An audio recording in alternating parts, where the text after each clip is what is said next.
మళ్ళీ అభివృద్ధి ఖర్చు పెట్టి ఈ రాష్ట్రాన్ని బాగు చేసే బాధ్యత మేము తీసుకుంటామని చాలా స్పష్టంగా హామీ ఇచ్చాం. ఆ దిశగా ముందుకు పోతున్నాం. ఈరోజు మీరు చూడండి, ఈ యొక్క సంవత్సరంలో ఒక్క పెన్షన్లు మీరు చూస్తే ఎప్పుడు భారతదేశ చరిత్రలో ఎవ్వరు ఇవ్వలేదు, ఇప్పుడు కూడా లేదు. మన రాష్ట్రంలో మీరు చూస్తే 4,000 ఓల్డేజ్ పెన్షన్, 6,000 దివ్యాంగుల పింఛన్, 10,000 రూపాయలు లెప్రసీ వచ్చినా లేకపోతే డయాలసిస్ చేసుకుంటున్నా ఇబ్బందులను 10,000 ఇచ్చాం. కొంతమంది బెడ్కి పరిమితమై ఇంట్లో వాళ్ళ సేవలు చేస్తూ ఇబ్బందులు పడే వాళ్ళ పట్ల మానవతా దృక్పథంతో 15,000 రూపాయలు పింఛన్ ఇచ్చిన ఏకైక ప్రభుత్వం భారతదేశంలో ఈ ఎన్డీఏ ప్రభుత్వం అని చెప్పి కూడా నేను మీకు తెలియజేస్తున్నా.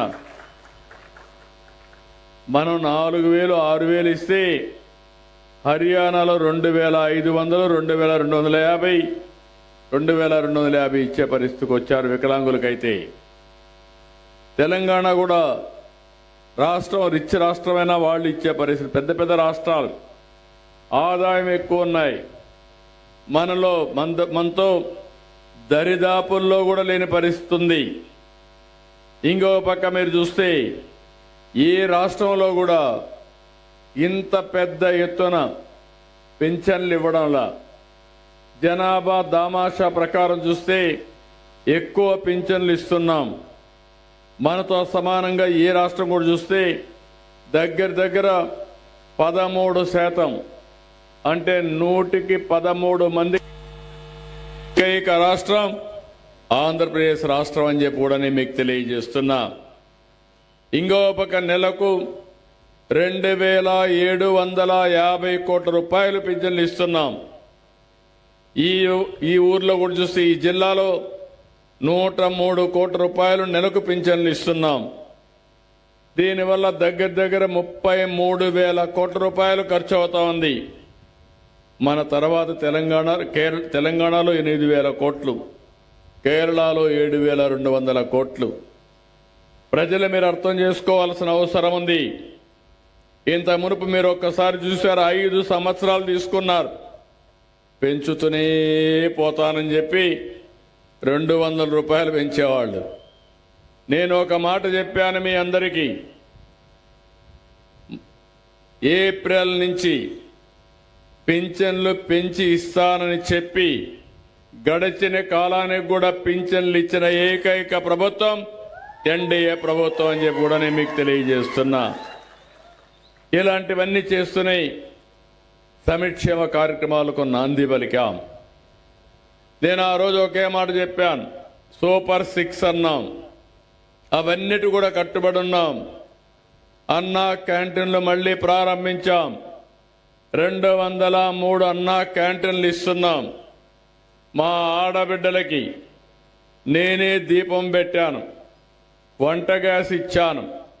నా తల్లి కష్టాలు పడింది, అలాంటి కష్టాలు నా ఆడబిడ్డలకు రాకూడదని దేశంలోనే మొట్టమొదటిసారిగా వంట గ్యాస్ ఇచ్చిన పార్టీ, సిలిండర్లు ఇచ్చిన పార్టీ తెలుగుదేశం పార్టీ. ఆ రోజు అది గుర్తుపెట్టుకుని ఇటీవల కాలంలో ధరలు పెరిగాయి, వంట గ్యాస్ వాడడం మానేశారు. అందుకే నేను హామీ ఇచ్చా, సంవత్సరానికి 3 సిలిండర్లు ఉచితంగా ఇస్తానని ఇచ్చిన మాట నిలబెట్టుకున్న ప్రభుత్వం ఎన్డీఏ ప్రభుత్వం అని చెప్పి కూడా నేను మీకు తెలియజేస్తున్నా. దీనికి ఇంకా చిన్న టెక్నికల్ ఇబ్బందులుంటే అవసరమైతే 4 నెలలకు ఒకసారి సిలిండర్ ఖర్చు నేరుగా మీ అకౌంట్లో వేస్తానని కూడా హామీ ఇచ్చాను. మొన్నే మీరు చూశారు, తల్లికి వందనం. నేను ఒకే మాట చెప్పాను, ఈరోజు ఒక్కొక్కరికి 2-3 పిల్లలుంటే పిల్లల్ని చదివించుకోలేకుండా ఇబ్బంది పడుతున్నారు. ఒకప్పుడు చెప్పింది ఎంతమంది పిల్లలుంటే అంతమందికి ఇస్తామని, ఒకరికే ఇచ్చారు. నేను ఒకే మాట చెప్పాను, ఎంతమంది పిల్లలున్నా తల్లికి వందనం ఇస్తామని చెప్పి ఈరోజు 4, 5, 6 మంది పిల్లలున్నా వాళ్లకు డబ్బులు ఇచ్చిన పార్టీ, 5 మంది ఉంటే 75,000 రూపాయలు వాళ్ళ అకౌంట్లో వేసిన పార్టీ తెలుగుదేశం ఎన్డీఏ ప్రభుత్వం. మీరెప్పుడు కూడా ఇవన్నీ గుర్తుపెట్టుకోవాలి. సంక్షేమంలో నేను తక్కువ చేయడం లేదు.